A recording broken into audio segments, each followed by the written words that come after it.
क्या आप जानते हैं जिस धरती पर आप रहते हैं वो कितने साल पुरानी है? यह धरती कैसे बनी? यह धरती कितनी गहरी है और धरती पर जीवन कैसे शुरू हुआ? नहीं पता तो हमारी वीडियो अंत तक जरूर देखें। जिस धरती पर हम लोग रहते हैं वो तकरीबन 5 अरब साल पुरानी है। धरती के इतिहास में एक घटना हुई थी जिसके वजह से ही धरती पर जीवन है। हमारी धरती ने सुपरनोवा के धमाके और कॉस्मिक रेस की बमबारी और भी कितनी भयानक मुश्किलों का सामना किया है। हमारा इस धरती पर होना एक करिश्मे से कम नहीं। साल 2021 साइंटिस्टों को हमारी धरती के बहुत भीतर कुछ दबा हुआ रहस्यमय नजर आया।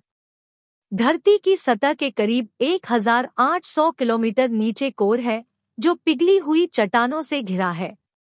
इसके अंदर 960 किलोमीटर ऊंचे और हजारों किलोमीटर चौड़े इलाके हैं जिन्होंने धरती के कोर को दोनों तरफ से घेर रखा है। धरती का अंदरूनी ढांचा कैसे बना होगा, यह पता करने के लिए हमें 5 अरब साल पहले क्या हुआ था उसके बारे में जानना होगा। तकरीबन 5 अरब साल पहले सोलर सिस्टम एक उथल-पुथल भरी जगह थी। धरती की सतह के भीतर जो चट्टानें हैं उनकी उम्र धरती की उम्र के बराबर है। उस समय एक बहुत विशाल कॉस्मिक मुसीबत आई हुई थी। उस समय में आप धरती को पहचान नहीं सकते थे, वो पहचानने जैसी थी ही नहीं। जब पृथ्वी बनी तब चांद कहीं भी नहीं था। नई बनी धरती उस समय नए बने ग्रहों के साथ सूरज का चक्र काटती थी।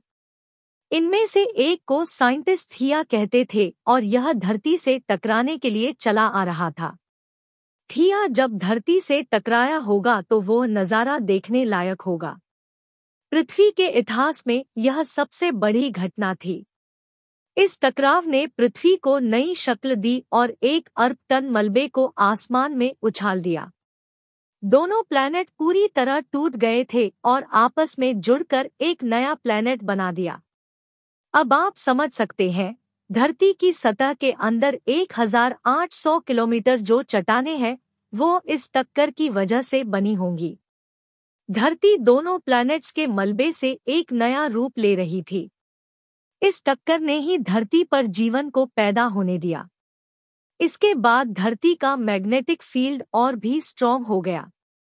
धीरे धीरे यह ठंडी होती चली गई और मैग्नेटिक फील्ड को और भी मजबूत करती चली गई। असल में सूरज एक बार में ही अरबों हाई एनर्जी वाले इलेक्ट्रॉन और प्रोटॉन छोड़ता है, यह हमारी सतह को तहस नहस कर सकते हैं। धरती के मैग्नेटिक फील्ड ने हमें इससे बचा के रखा। 3.8 बिलियन साल पहले धरती पर पानी भी पहुंच चुका था और ज्वालामुखी फूट फूट कर छोटे छोटे द्वीप बना रहे थे। उल्काओं की बारिश अभी भी रुकी नहीं थी। पानी और नमक के अलावा ये उल्का और भी कुछ ला रहे थे। कुछ ऐसे खनिज पदार्थ जो जीवन की उत्पत्ति करने वाले थे। ये खनिज पदार्थ थे कार्बन और एमिनो एसिड। ये दोनों तत्व पृथ्वी पर पाए जाने वाले हर जीव जंतु और पौधों में पाए जाते हैं। ये उल्का पानी में 3000 मीटर नीचे चले जाते थे, जहां सूर्य की किरणें पहुंच नहीं पाती थी। धीरे धीरे ये उल्कापिंड ठंडे होकर जमने लगे। इन्होंने एक चिमनी का आकार लेना शुरू कर दिया और ज्वालामुखी में पड़ी दरारों में पानी जाने से धुआं इन चिमनियों से निकलने लगा और पानी एक केमिकल सूप बन गया। इसी बीच पानी में केमिकलों के बीच ऐसा रिएक्शन हुआ जिससे माइक्रोस्कोपिक जीवन का प्रारंभ हुआ। पानी में सिंगल सेल बैक्टीरिया उत्पन्न हो चुके थे। धीरे धीरे इस धरती पर इंसान का जन्म हुआ। अगर हमने इस धरती का ध्यान ना रखा तो धरती एक दिन खुद सारा जीवन खत्म कर देगी।